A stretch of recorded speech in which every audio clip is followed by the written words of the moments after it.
Teacher,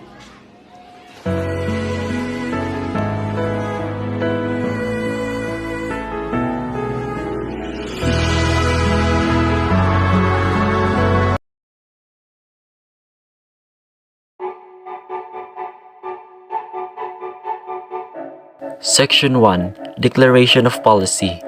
It is hereby declared to the policy of this Act to promote and improve the social and economic status of public school teachers, their living and working conditions, their terms of employment and career prospects in order that they may compare favorably with existing opportunities in other walks of life, attract and retain in the teaching profession more people with the proper qualifications.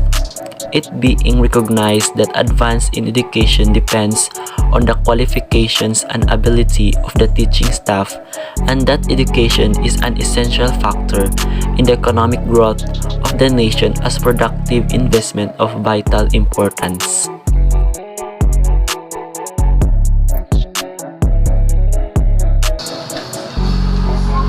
Thank you so much.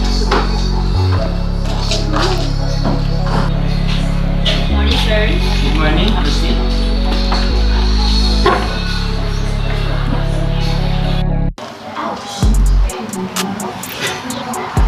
Okay, you are Angeli May, living at Wuhan, Bohol province. I saw your resume. It's amazing. Your grades in college is excellent. Okay, what position are you applying for? I heard that you're looking for an elementary teacher, so I want to apply. Okay. We're hiring a Bachelor of Elementary Education. Do you think that you are qualified for that position, ma'am? Yes, sir, because I am a Bachelor of Elementary graduate and also a land passer. I've also one experience in teaching profession. Okay.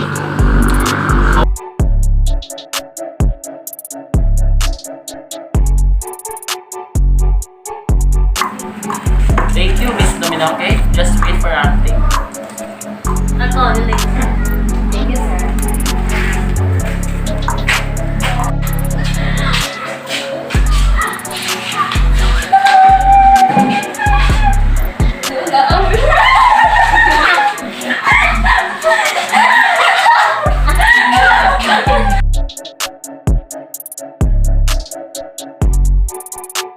Morning.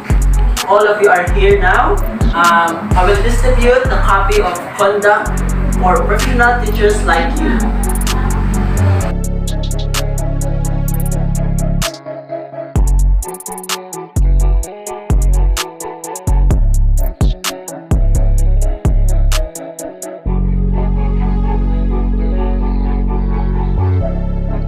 Article 2, Section 7, Code of Professional Conduct for Teachers. Within 6 months from the approval of this Act, the Secretary of Education shall formulate and prepare a Code of Professional Conduct for public school teachers. A copy of the code shall be furnished each teacher, provided, however, that where this is not possible by reason of inadequate fiscal resources of the Department of Education, at least 3 copies of the same code shall be deposited with the office of the school principal or head teacher where they may be accessible for use by the teachers. Uy, congrats sa atin, nakapasok din tayo sa ating trabaho. Meron na talaga tayong permanenteng trabaho. Congrats din sa'yo, ma'am.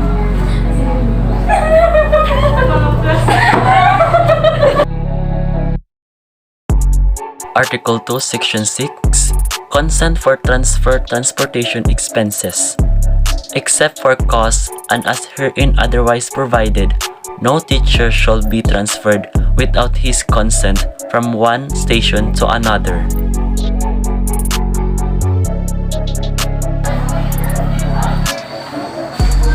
Congrats, ma'am, na-approve na yung request of transfer niyo.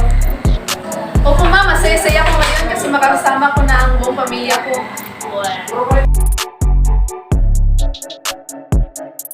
Article 3, Section 14, Additional Compensation. Notwithstanding any provision of existing law to the contrary, co-curricula and out-of-school activities, and any other activities outside of what is defined as normal duties of any teacher shall be paid an additional compensation of at least 25% of his regular remuneration after the teacher has completed at least 6 hours of actual classroom teaching a day. Section 18. Cost of Living Allowance. Teacher salaries shall, at the very least, keep pace with the rise in the cost of living by the payment of a cost living allowance, which shall automatically follow changes in cost living index. Section 13. Teaching hours. Any teacher engaged in actual classroom instruction shall not be required to render more than 6 hours of actual classroom teaching a day. Article 4, Section 22. Medical Examination and Treatment.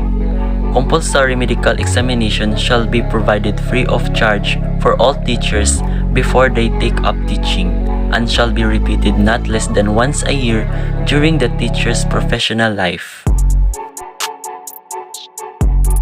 Section 23. Compensation for injuries. Teachers shall be protected against the consequences of employment injuries in accordance with existing laws.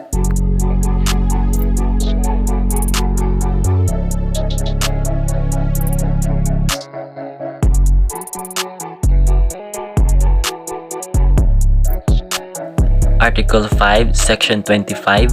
Indefinite leave. An indefinite sick leave of absence shall be granted to teachers when the nature of the illness demands a long treatment that will exceed 1 year at the least.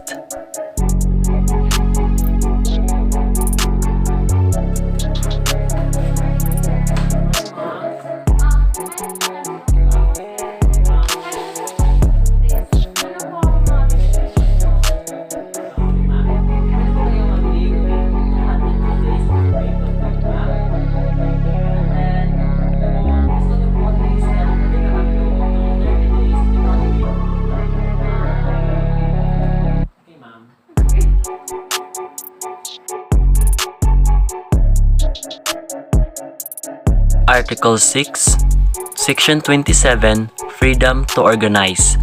Public school teachers shall have the right to freely and without previous authorization both to establish and to join organization of their choosing, whether local or national, to further and defend their interests. Ito yun, sir, oh. WANG stands for We Hope and Nourish Growth. Isang organisasyon na tumutulong sa mga indigenous people. Parang maganda to ha. Sige, sasali ako.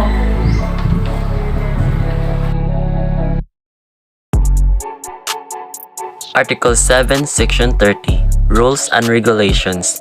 The Secretary of Education shall formulate and prepare the necessary rules and regulations to implement the provision of this Act. Section 32. Penal Provision. A person who shall willfully interfere with, restrain any teacher in the exercise of his rights guaranteed by this Act, or who shall in any other manner of this Act shall, upon conviction, be punished by a fine of not less than 100 pesos nor more than 1,000 pesos, or by imprisonment in the discretion of the court. If the offender is a public official, the court shall order his dismissal from the government service. Section 35. This Act shall take effect upon its approval. Approved by June 18, 1966.